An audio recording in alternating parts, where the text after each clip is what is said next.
tous, bienvenue sur Monaco Info. Nous sommes le lundi 14 octobre. Voici les titres de votre journal. Nous ouvrirons cette édition avec la Route du Goût qui s'est tenue ce week-end sur le quai Antoine Ier. Nous assisterons à la conférence de l'association monégasque pour la connaissance des arts. Et nous terminerons avec ce ciné-concert au Grimaldi Forum signé de l'Orchestre Philharmonique de Monte-Carlo. Une nouvelle édition de la Route du Goût s'est tenue ce week-end sur le quai Antoine Ier. Sa formule a évolué au cours des ans, mais l'objectif reste le même, faire découvrir au grand public toutes les vertus de la cuisine bio. Plus d'explications avec Patricia Navarro. Des chefs venus du monde entier qui cuisinent pour le public sur des yachts uniques et partagent leur savoir-faire et leur connaissance des beaux et bons produits. Un marché où l'on peut trouver des produits 100% bio. La Route du Goût a vu le jour à l'initiative du chef étoilé bio Paolo Sarri. Pour l'édition 2019, il a repris son bâton de pèlerin pour sensibiliser le plus grand nombre et rappeler qu'acheter bio ou cuisiner bio n'est pas un défi impossible. C'est tout à fait possible, vous voyez très bien dans les surfaces plus importantes, il y a des rayons bio. Bien sûr, il y a encore du bio et du bio, donc c'est pour ça que les consommateurs il a besoin de savoir quel bio c'est mieux et quel bio c'est un peu moins mieux. Je conseille toujours de choisir un bio de proximité parce que le principe d'avoir un produit locavore, ça reste toujours, si c'est bio, tant mieux. Mais on doit aussi jouer en essayant d'éviter de faire voyager des produits d'un continent à l'autre. Ça pour des raisons d'un filière très court, qu'on peut effectivement connaître les produits beaucoup mieux. On a des produits à juste maturation, on a des produits qui sont plus contrôlés, mais il y a aussi un discours social, parce que si nous achetons chez notre voisin, les voisins il est content, et réinvestent ces petites fortunes dans notre économie. Donc c'est aussi du bien pour l'économie régionale. Et pour appuyer son propos, le chef bio a invité autour de lui pour cette nouvelle édition de la Route du Goût des producteurs dont le savoir-faire est reconnu. Certains sont venus de très loin, comme ce boulanger luxembourgeois, ou d'un peu plus près, à l'image d'Aldo, qui a une production de pommes record. Il en cultive pas moins d'une 60aine de sortes différentes dans le Piémont. Nous faisons de la culture biologique depuis 20 ans. Nous avons débuté en 1999 notre culture bio et pour nous c'était un défi, quelque chose de nouveau. Nous avons abandonné les pesticides, cela a été contraignant, mais aujourd'hui cela paye car le modèle bio s'est développé et c'est très demandé désormais. Alors nous avons 60 sortes de pommes différentes. Pourquoi en cultiver autant ? À vrai dire, c'est une passion et nous conservons ainsi une tradition avec des pommes très anciennes. Plus étonnant, à côté de ces beaux fruits ou ces champignons, ce rôti ou cette escalope qui pourtant n'en sont pas. Ces produits ont l'apparence et le goût de la viande et pourtant il ne s'agit que d'un mélange à base de blé et de lentilles. On a recréé en manière 100% végétale. Donc on a utilisé simplement de la protéine de bleu et de la farine de lentilles avec tous les arômes méditerranéens parce que la société c'est en Italie et c'est de la région de la Calabria, donc au sud de l'Italie. Et on a recréé donc des produits qui semblent la viande.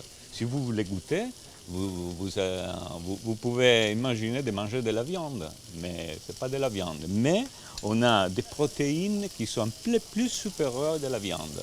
C'est-à-dire on a des protéines de 18 jusqu'à 30 unités pour 100 grammes, donc très élevé plus de la viande. Et en plus, il ne fait pas mal à la santé. Et parce qu'au-delà de sa démarche bio, le chef veut aussi favoriser le développement de la culture du bio dans les pays qui n'en ont pas les moyens, Paolo Sarri a saisi l'occasion de cette Route du Goût pour récolter des fonds destinés à financer l'ouverture d'écoles à Madagascar. Un établissement a déjà vu le jour cette année dans le nord-ouest de la Grande Île pour accueillir les enfants dont les parents travaillent dans une ferme aquacole à proximité pour produire des gambas biologiques. Le cycle annuel de conférences de l'association monégasque pour la connaissance des arts vient de débuter. À l'honneur de ce premier rendez-vous, le peintre Degas. Plus d'explications avec Patricia Navarro. L'histoire de l'art, les sociétés et civilisations sont au cœur du cycle de conférences de l'AMCA depuis de nombreuses années maintenant.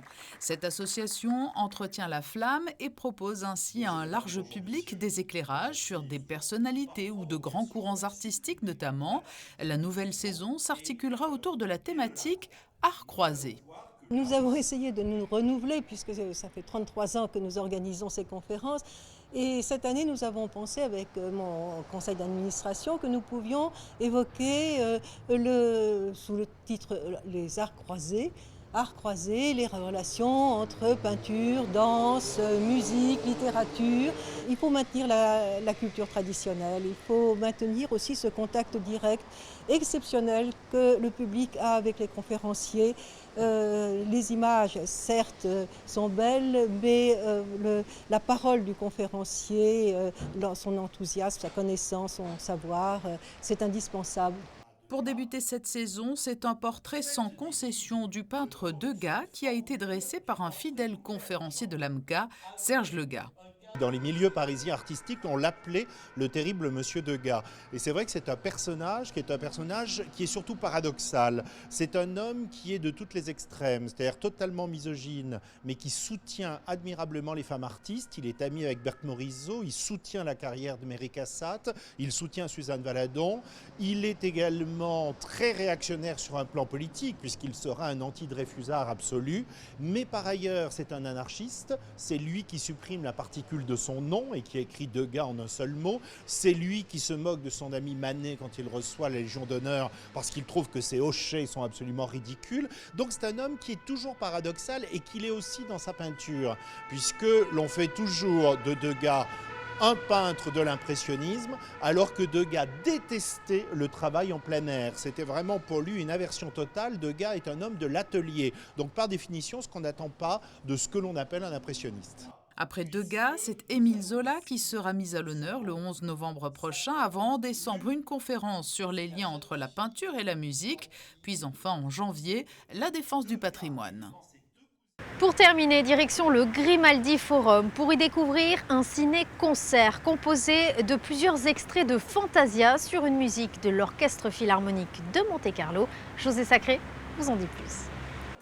Près de 1700 spectateurs, petits et grands, petits surtout, avec maman, papa, mamie, papy, tati, tonton, étaient présents dimanche 13 octobre, salle des Princes du Grimaldi Forum, pour voir ou revoir Fantasia, des extraits des deux films de 1940 et de l'année 2000, des productions Disney, avec, et c'était la cerise sur le gâteau, la musique interprétée en direct par les 100 musiciens de l'Orchestre Philharmonique de Monte-Carlo sous la direction d'un spécialiste de cet exercice difficile, le chef autrichien Gottfried Rabel, qui suivait dans un synchronisme parfait les dessins de Disney et les musiques de Beethoven, Tchaïkovski, Elgar, Ponchielli, Gershwin et Saint-Saëns.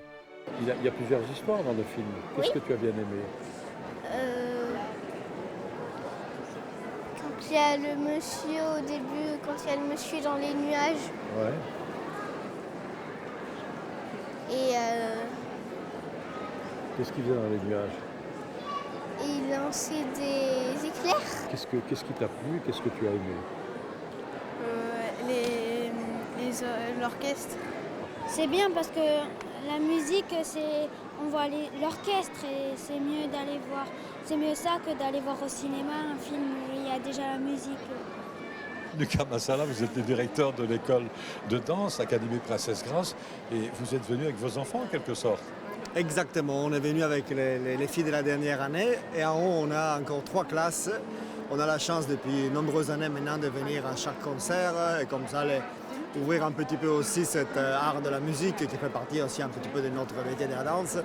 Et Fantasia, c'était un peu, tout le monde voulait venir, alors on a premié les filles que ça fait 4 ans qu'elles sont avec nous. Et voilà, on se réjouit de ces beaux concerts. Est-ce que ça vous donne envie de venir un jour écouter un concert où il n'y aurait que des musiciens? Oui. Oui. C'est vrai? Oui. Le premier Fantasia, en 1940, a été réalisé par Walt Disney lui-même et le chef d'orchestre Leopold Stokowski, en collaboration avec plus de 1000 artistes, parmi lesquels des dizaines de danseurs et notamment des danseurs du ballet russe de Monte-Carlo.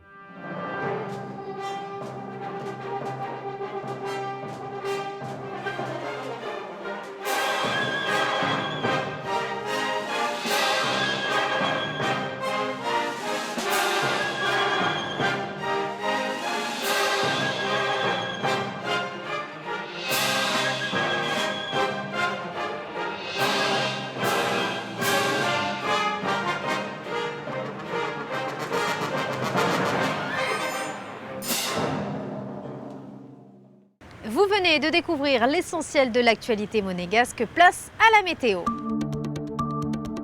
Demain mardi, le temps sera couvert et les éclaircies rares des averses seront possibles en toute fin de journée. Mercredi, la matinée sera ensoleillée, mais le temps se couvrira dans l'après-midi. Jeudi, des passages nuageux sont prévus. La journée sera globalement peu ensoleillée. Les températures oscilleront entre 11 et 17 degrés. Vendredi, la matinée sera pluvieuse. Samedi, temps couvert. Les quelques éclaircies matinales disparaîtront complètement dans le courant de la journée. Dimanche, un temps très nuageux et pluvieux. Les températures seront comprises entre 13 degrés le matin et 16 l'après-midi. C'est la fin de cette édition. Merci de l'avoir suivi. À présent, la suite de vos programmes. Très belle semaine à tous sur Monaco Info.